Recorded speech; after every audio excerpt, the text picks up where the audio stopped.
kusoo dhaweynaynaa eventigan ardayda dhamaysanaysa freestyle coding bootcampka.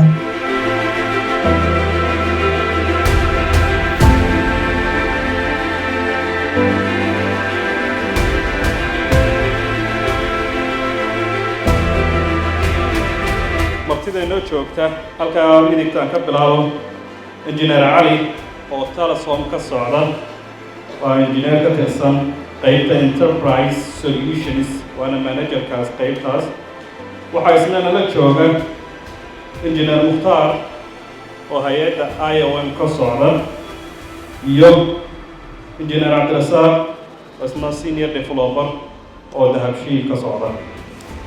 هذا هو موضوع الموضوع وحاول كسر emerging technologies iyo future trends ومعناه هو كبع تكنولوجيا iyo halka mustaqbalka loo socdo.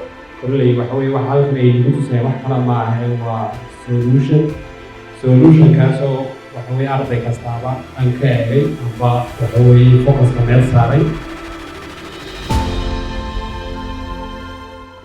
ugu horreyn waxaan hambaleynayaa dhalinyarta software-ada inoo soo bandhigtay iyo iskuulkii soo tababaray ee Tixi Technology. runtii waxaad arkayseen ardaydaasi oo muddo 20 wiig wax la barayay wixii ay haysteen qaybo ka mid ah tusay